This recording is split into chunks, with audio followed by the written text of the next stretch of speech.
प्रिय बच्चों, आज हम लोग पढ़ेंगे श्रम विभाजन और जात प्रथा।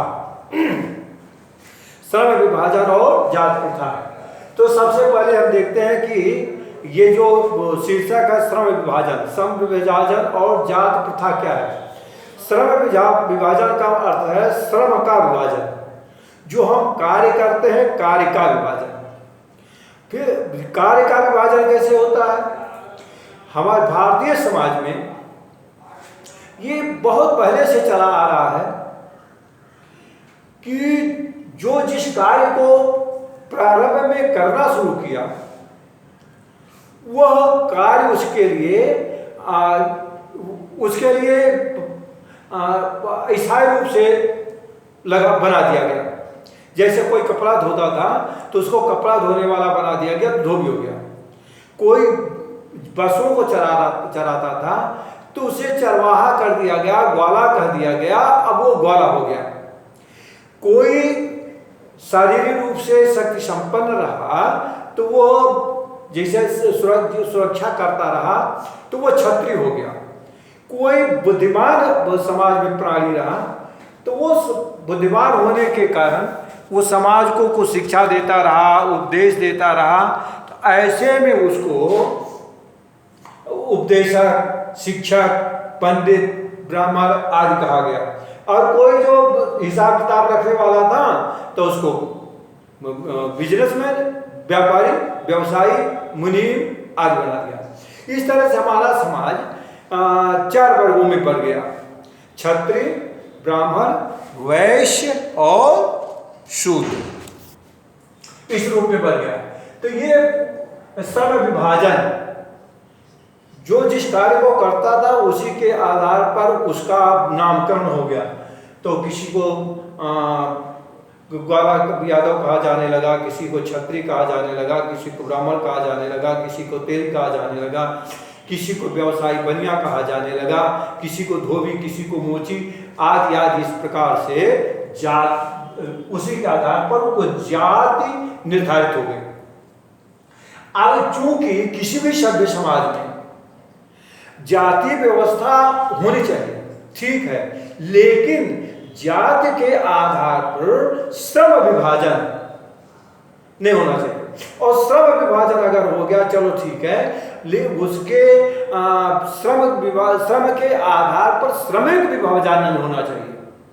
श्रम के आधार पर श्रमिक विभाजन नहीं हो जाए, श्रमिकों का समूह नहीं बनना चाहिए, जो यह जात प्रथा का सबसे बड़ा दोष है। जाति प्रथा, जो भारत में जाति प्रथा है, उस जाति प्रथा के 3 दोष बताए गए हैं। नंबर 1, समाज में जन्म से ही जात का निर्धारण होना और वो जिस जात में जो पैदा हुआ उसके कर्म का निर्धारण होना। दूसरी बात, और ये कर्म का जो निर्धारण होता है यह उसकी रुचि और क्षमता को देखे बिना उसे उस कार्य को करने के लिए बाध्य होना पड़ता है। जैसे मान लिया कोई तेल के घर में पैदा हुआ तो उसे तेल पेरने का ही काम करना है। अब उसके तेल पेरने के काम में रुचि नहीं है, वो तेल पेरने का क्षमता नहीं है, वो उसकी योग्यता क्षमता का ध्यान नहीं रखा गया। वो एक रक्षक बन सकता है, वो एक अध्यापक बन सकता है, वो एक इंजीनियर बन सकता है, वो एक अभिनेता बन सकता है, लेकिन नहीं, समाज में भारत में सब जो जाति प्रथा का ये दोष है, वो जाति के आधार पर कार्य का निर्धारण होना, उसकी रुचि और क्षमता का ध्यान न देना, उसके लिए कोई प्रशिक्षण न होना, ये जाति प्रथा का बहुत बड़ा दोष है। अब इसके कारण जब हमारी किसी कार्य में रुचि नहीं होती, हमारी क्षमता उसमें नहीं है, हमारी कुशलता नहीं है, तो उस कार्य को वो ठीक से करता नहीं, वो कार्य को अनमने मन से करता है। तो जब कार्य ठीक से नहीं करेगा तो कार्य ठीक से होगा नहीं, तो उसका लाभ नहीं होगा, तो उसे आर्थिक अभाव का शिकार होना पड़ेगा। और जब आर्थिक अभाव का शिकार होगा तो उसके परिवार का भरण पोषण ठीक से नहीं हो पाएगा। भरण पोषण ठीक से नहीं हो पाएगा तो इससे 2 बातें होगी: बेरोजगारी हो जाएगी और भुखमरी हो जाएगी, वो बेचारा गरीब हो जाएगा।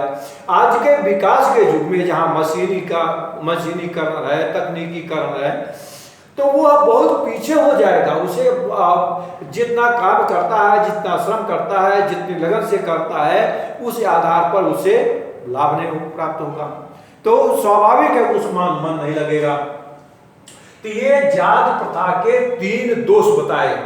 पहला दोष बताया गया कि जब कर्म के आधार पर जाति का निर्धारण होता है, तो उससे क्या हो जाता है, पहला दोष ये हो जाता है कि जाति के आधार पर उसके कर्म का निर्धारण होना। दूसरा, उसकी कर्म के जाति के आधार पर कर्म का निर्धारण होना और उस कार्य को करने की उसके अंदर उसकी रुचि और क्षमता का ध्यान नहीं दिया जाता, जिससे वो कार्य करना चाहता है अथवा नहीं करना चाहता है, और करने की उसकी क्षमता है कि नहीं है। तीसरी बात होती है कि जिस जात में पैदा हुआ वही कार्य करने के लिए बाध्य किया जाता है, तो कार्य परिवर्तन का अवसर नहीं प्राप्त होता। चौथा दोष ये हो जाता है कि जब वो कार्य रुचि से नहीं करेगा, मन से नहीं करेगा, अच्छा कार्य नहीं होगा, तो उससे अच्छा लाभ नहीं होगा, तो बेरोजगारी और भुखमरी का शिकार हो जाएगा। लेखक के अनुसार दास्ता का व्यापक अर्थ क्या है? अगला प्रश्न है, ये एक तो कानूनी पराधीनता होती है। किसी देश का दूसरे देश पर आक्रमण हुआ तो उसने उसको पराधीन कर लिया, या शासन सत्ता के द्वारा कोई कानून बनाया गया जिसके द्वारा उसका कानून का लोगों को पालन करना अति आवश्यक होता है, उसे करना ही पड़ता है। तो उस कानून का पालन, उस कानून में सब लोग बंधे रहते हैं, ये कानूनी पराधीनता हो गई। दूसरी पराधीनता होती है कि समाज के कुछ लोगों के द्वारा, कुछ लोगों के इच्छानुसार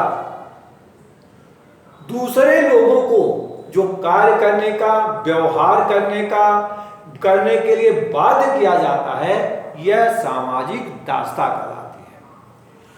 कुछ लोगों के द्वारा समाज में कार्य करने, व्यवहार करने, रहन सहन आदि के लिए जो बाध्य किया जाता है, यह हो गई सामाजिक दास्ता। और ये कानूनी नहीं होती है, फिर भी यह बहुत ही कठिन होती है और कष्टदायी होती है। यह है लेखक के द्वारा सामाजिक दास्ता का व्यापक अर्थ। दूसरा है, किन बातों में समाज में समता असंभव है? यहां पर लेखक ये बताता है कि 2 बातों में सामाजिक समता, समाज में समानता होना असंभव है। पहली बात ये हो गई वंश परंपरा। वंश परंपरा में से ही शारीरिक रचना, रूप रंग, कुल की श्रेष्ठता, उच्चता, न्यूनता, यह वंश परंपरा से ही प्राप्त हो जाती है, जन्म से प्राप्त हो जाती है कि वो सम्मान पाने लगता है, अच्छा शरीर पा जाता है, स्वस्थ शरीर पाता है, अच्छा रूप रंग पा जाता है और सामाजिक उसकी प्रतिष्ठा होती है। दूसरा होता है सामाजिक उत्तराधिकार। समाज में जब कोई व्यक्ति पैदा होता है, जिस कुल में पैदा हुआ, वह आर्थिक रूप से संपन्न है, समृद्ध है, तो वो समृद्धि और संपन्नता और श्रद्धा और श्रेष्ठता और प्रतिष्ठा उसे जन्म से उसे प्राप्त हो जाती है। माने कोई एक विद्वान के घर में पैदा हुआ, तो उसके उस विद्वान के घर को जो सम्मान और श्रद्धा प्राप्त है और जो उसके समृद्धि प्राप्त है, उसके घर में पैदा हुए शिष्य को जन्म से यह प्राप्त हो जाता है। कोई ब्राह्मण घर में पैदा हुआ तो उसको उच्च जाति, ब्राह्मण जाति मिल जाती है, समाज में पूज्य हो जाता है। और वंश परंपरा से, वंशानुक्रम से वो अपवाद छोड़ करके उसे अच्छी मेधा भी प्राप्त हो जाती है, अच्छी बुद्धि प्राप्त हो जाती है, अच्छा ज्ञान उसके संस्कार में वो उसके अंदर रहता है, और वो आगे चल करके पिता के समान विद्वान हो सकता है, देश का प्रवचन कर सकता हो सकता है, समाज का मार्गदर्शक हो जाता है। इस तरह से दो चीजों में समाज में समता लाना असंभव है, ये नहीं, यह असंभव है। तीसरी बात आती है मनुष्य के अपने प्रयत्न से क्या संभव है। मनुष्य अगर क्रियाशील हो, सजग हो, सतर्क हो, सावधान हो, उसके मन में ये प्रेरणा अपने आप पैदा हो जाए कि हमें कुछ न कुछ करना है, कुछ बनना है, तो वो होता है अपना प्रयत्न। अपने प्रयत्न के द्वारा अच्छी योग्यता प्राप्त करना, अच्छा पद प्राप्त करना, अच्छी प्रतिष्ठा प्राप्त करना और समाज में सम्मान प्राप्त करना, यह होता है अपना प्रयत्न, अपनी योग्यता, अपने जो है अपना परिश्रम, अपने क्रियाशीलता, इसके द्वारा प्राप्त किया जाता था। तीन बिंदु हो गए समाज में, श्रेष्ठता, समानता और सम्मान प्राप्त करने के लिए एक तो होता वंश परंपरा से, दूसरा होता सामाजिक उत्तराधिकार से, तीसरा हो जाता है अपने प्रयत्न से। हम चाहे जहाँ पैदा हुए हैं, चाहे जिस कुल में पैदा हुए हैं, अगर वो प्रयत्नशील है, अगर वो संघर्षशील है, अगर वो सजग है और क्रियाशील है, उसे जो है कुछ बनने की तमन्ना है, कुछ करने की तमन्ना है, और वह समाज में कुछ अच्छी चीजें करके कुछ समाज के कल्याण के लिए अब स्वयं का विकास करते हुए समाज को भी अगर उठाता है तो वो सम्मान का पात्र बन जाता है, श्रेष्ठता प्राप्त कर लेता है और वो समृद्ध भी हो जाता है। तो उसके साथ समाज व्यवहार भी होता है और अच्छा व्यवहार होता है, उसे सम्मान प्राप्त होता है। फिर आगे आता है समान व्यवहार सिद्धांत क्या है। डॉक्टर भीमराव अंबेडकर का कहना है कि समाज में सबके साथ समान व्यवहार होना चाहिए। अब समान व्यवहार पाने के लिए यह होता है कि जैसे उनका कहीं न कहीं कथन एक जगह अपने को, जैसे हमको लगता है कि ठीक है कि हम सब मानव जाति हैं, ये कई परिवार के अंग हैं, सदस्य हैं, और भिन्न भिन्न रूप रंग भले हो लेकिन बनावटी रूप में एक तरह है। तो हमारे अंदर ऐसे विचार होने चाहिए, ऐसी हमारे अंदर एक करें कि इच्छा शक्ति होनी चाहिए कि जो भी जैसा भी हमारा बंधु है समाज का, सबके साथ हम समान व्यवहार करें। समान व्यवहार करने से समाज में एक अच्छा वातावरण तैयार होता है, सबको प्रसन्नता होती है। कोई भी हो, जैसे ये घर में चार भाई हैं, कोई वकील है, कोई डॉक्टर है, कोई मुख्यमंत्री है और कोई मास्टर है या और कोई घर के काम को देख रहा है, लेकिन चारों भाई आपस में भाईचारा से रहें, सबके साथ समान व्यवहार करें। जो जिस क्षेत्र का है, जब उस क्षेत्र में जाता है तब वो चाहे डीएम होता है, चाहे वो विधायक हो जाता है, चाहे वो डॉक्टर हो जाता है, लेकिन घर में तो सब भाई हैं। इस तरह से एक समान व्यवहार डॉक्टर भीमराव अंबेडकर का कहना है कि सबके साथ समान व्यवहार हो। अच्छा, अंबेडकर की आदर्श समाज की कल्पना क्या है। डॉक्टर भीमराव अंबेडकर ने जिस आदर्श समाज की कल्पना की है उसमें तीन बातें उन्होंने रखा हुआ है। पहली बात रखा है स्वतंत्रता का, दूसरी समता का और तीसरी बात रखा भ्रातृता का। अंबेडकर जी का कहना है कि सबको बोलने की, रहने की, कार्य करने की, कहीं जाकर बसने की, अपनी सुरक्षा की, अपने इच्छानुसार कार्य का चुनाव करने की, और अगर उस कार्य में सफलता नहीं मिल पाती है तो कार्य परिवर्तन करने की स्वतंत्रता होनी चाहिए। किसी को जन्म के आधार पर, जात के आधार पर कार्य करने का, कोई पेशा अपनाने के लिए बाध्य नहीं करना चाहिए।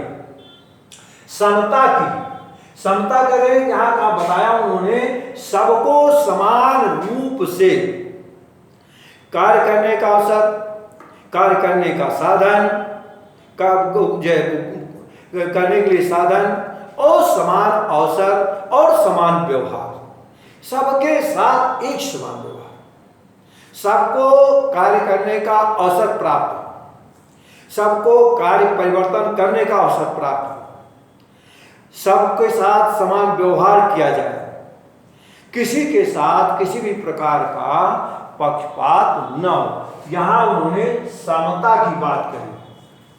तीसरी बात का उन्होंने कहा भ्रातृता का, सबके साथ भाईचारे का व्यवहार, सबके साथ भाईचारे का व्यवहार हो।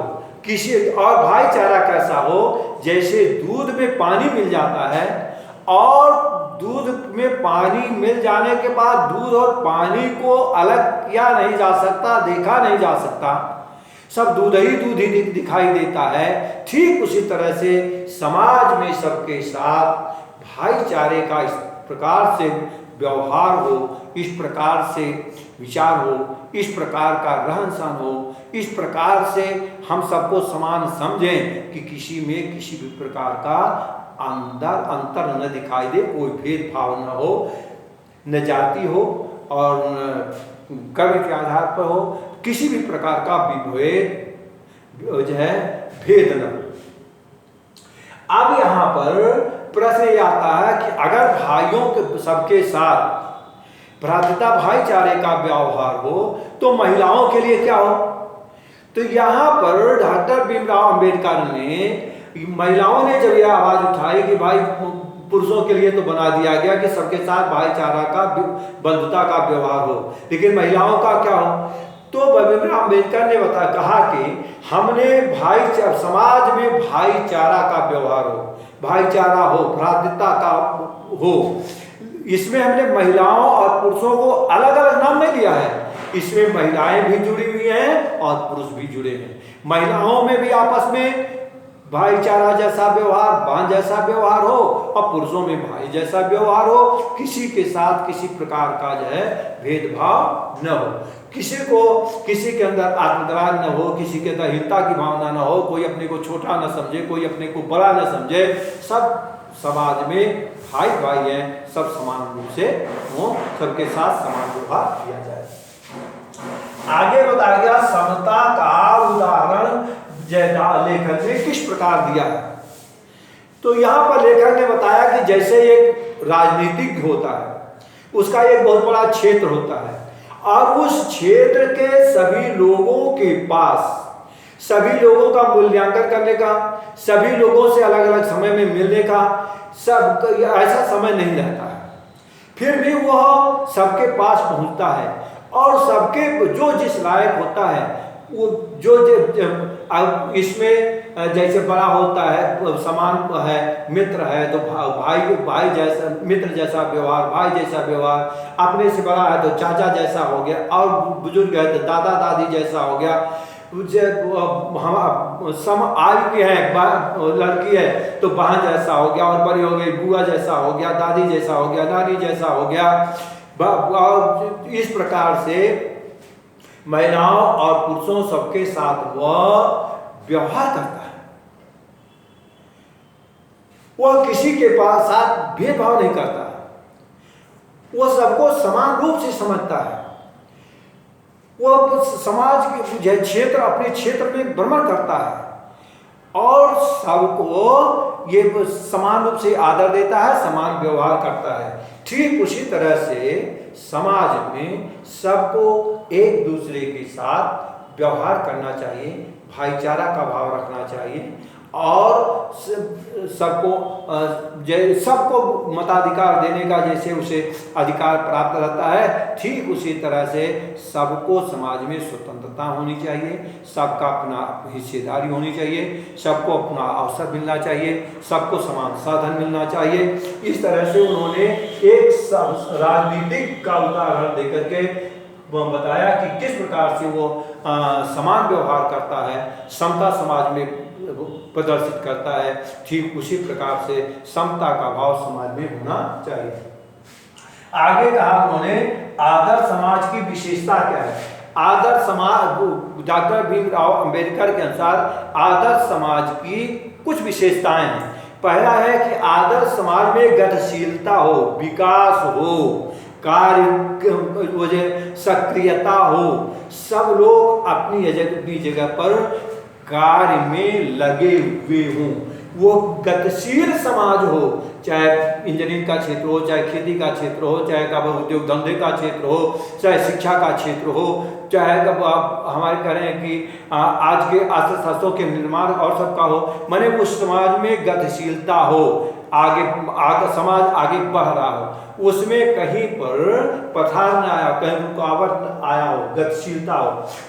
दूसरा है सबका, समाज में सबका, हर वर्ग के लोगों का बहुत प्रकार से हित होता है, उन भलाई होती है, लोगों का कल्याण होता है, लोगों को उसकी सहायता मिलती है, तो हर वर्ग के लोगों को मिले, सबकी उसमें भागीदारी हो, सबका उसमें हिस्सा हो, कोई ऐसा न हो जो आप जिसका हित होने से, जिसकी सहायता होने से वो वंचित रह जाए, तो कोई वंचित न रहने पावे। किसी का तिरस्कार न हो, किसी का उपेक्षा न हो, किसी को छोटा बड़ा न समझा जाए, सबको का समान रूप से सबके भलाई के लिए सोच विचार किया जाए। आगे कहा गया कि तीसरी बात आदर्श समाज की विशेषता यह है कि सबको विकास करने के लिए, आगे बढ़ने के लिए क्या हो, सबको साधन मुहैया कराया जाए और सबको समान अवसर दिया जाए। कहीं पर कोई व्यक्ति, कोई प्राणी, कोई व्यक्ति, छोटा बड़ा, को किसी भी जात का हो, शारीरिक रूप से चाहे जैसा हो, वो सबको जो है विकास करने के लिए, आगे बढ़ने के लिए, उन्नत करने के लिए सबको साधन मिले और सबको समान अवसर प्राप्त हो।